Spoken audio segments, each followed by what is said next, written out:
নমস্কার, home cook with পুপু চ্যানেলের আরেকটি নতুন ভিডিও সকলকে স্বাগত। আর আজকে আমি তোমাদের সাথে শেয়ার করছি শীতকালের আরও একটা দারুণ রেসিপি, যেটা এই শীতকালে একবার না বানালে শীতকালটাই কিন্তু অসম্পূর্ণ থেকে যায়। ঠিক ধরেছ, গাজরের হালুয়া। আর এই গাজরের হালুয়া বানানোর জন্য সবথেকে বেশি ইম্পর্টেন্ট এটার জন্য ঠিকঠাক গাজর সিলেক্ট করা।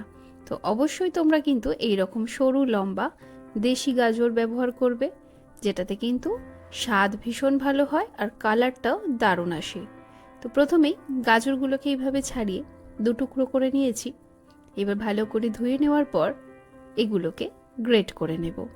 অনেকেই গাজরের হালুয়া করে গাজরটাকে সিদ্ধ করে, কিন্তু কিছু কিছু রেসিপি আছে তার অথেন্টিক স্টাইলটা ফলো করলেই কিন্তু প্রপার স্বাদ আসে। তাই তোমরা চেষ্টা করবে গাজর এইভাবে গ্রেট করে নিতে, এতে কিন্তু স্বাদ অনেক ভালো হয়।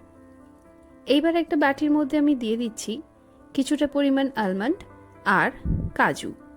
এবার এগুলোকে ছোট ছোট টুকরো করে কেটে নিচ্ছি। ফ্রাইং প্যান একটু গরম হতে দিয়ে দিলাম 1 চামচ ঘি। এর মধ্যে এবার ড্রাই ফ্রুটসগুলোকে একটু ভেজে নেব। যারা চ্যানেলটা এখনো সাবস্ক্রাইব করোনি তাদের কাছে রিকোয়েস্ট থাকলো চ্যানেলটা সাবস্ক্রাইব করে বেল আইকনটা প্রেস করে দিই, তাহলে চ্যানেলে আসা সমস্ত ভিডিও নোটিফিকেশান সবার আগে তোমাদের কাছে চলে যাবে। এইবার এগুলোকে ভালো করে ভেজে এর মধ্যে একটা তেজপাতা অ্যাড করে তারপর দিয়ে দিলাম গ্রেট করে রাখা গাজরগুলো। এইবার গ্যাসের ফ্লেমটা মিডিয়াম করেই ঘিয়ের মধ্যে এইভাবে গাজরগুলোকে ভালো করে মিশিয়ে নিতে হবে। এখানে ঘিয়ের পরিমাণটা একটু কম লাগছে, তাই আমি আরও 1 চামচ ঘিয়ের মধ্যে অ্যাড করে দিচ্ছি। এইবার এইভাবেই 4 থেকে 5 মিনিট নাড়াচাড়া করব, যতক্ষণ না গাজর একটু নরম হয়ে সামান্য জল আসে। দেখতেই পাচ্ছ গাজর থেকে কিন্তু অল্প অল্প জল বেরিয়েছে। এইবার এর মধ্যে আমি অ্যাড করে দিচ্ছি 1 কাপ রুম টেম্পারেচারে রাখা দুধ। এইবার এই দুধের মধ্যে গাজরগুলোকে ভালো করে মিশিয়ে নিতে হবে।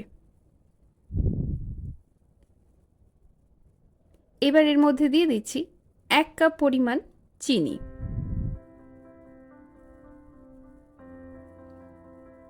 এইবার গ্যাসের ফ্লেমটা হাই করে দিয়ে সব কিছু ভালো করে মেশাতে থাকবো, আর ততক্ষণ ফোটাবো যতক্ষণ না দুধটা কমে ঘন হয়ে যায়। তো আমি ওপর থেকে তেজপাতাগুলোকে ফেলে দিলাম। এইবার এটা হাই ফ্লেমে 5 থেকে 7 মিনিট ভালো করে এইভাবেই ফোটাতে থাকবো। দেখতেই পাচ্ছ কালারটা কত সুন্দর অলরেডি এসে গেছে। তো এইভাবে দুধ যতক্ষণ না কমছে ততক্ষণ এইভাবেই এটা ফুটিয়ে খুন্তি দিয়ে নাড়তে থাকবো। এইবার এর মধ্যে দিয়ে দেব 1 চামচ গুঁড়ো দুধ। এই গুঁড়ো দুধটা কিন্তু খোয়া ক্ষীরের কাজ করে। তো এইভাবে কিন্তু গ্যাসের ফ্লেমটা হাই রেখে উপর থেকে 2 থেকে 3 বার 1 চামচ করে গুঁড়ো দুধ ছড়িয়ে এরকম কন্টিনিউ খুন্তি চালাতে থাকবে। এতে কিন্তু স্বাদটাও খুব ভালো আসে, আর হালুয়ার যে পাকটা সেটাও কিন্তু দারুণ ভালো হয়। তাই তোমরা কিন্তু এই স্টেপটা একেবারেই স্কিপ করবে না। তো দেখো দুধ কিন্তু একেবারেই কমে গেছে আর হালুয়া এখানে একদম রেডি। এইবার গ্যাসের ফ্লেমটা অফ করে দিয়ে এটা তোমাদের পরিবেশন করে দেখাচ্ছি। আশা করছি রেসিপিটা তোমাদের ভালো লেগেছে।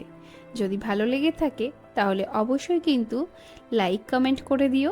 আর যারা চ্যানেলটা এখনও সাবস্ক্রাইব করোনি তারা চ্যানেলটা সাবস্ক্রাইব করলে পারলে চ্যানেলটা তোমার পরিচিতদের সাথে শেয়ার করে দিও। দেখা হচ্ছে তোমাদের সাথে অন্য আরেকটি ভিডিওয়। ততক্ষণ সবাই ভালো থেকো, সুস্থ থেকো।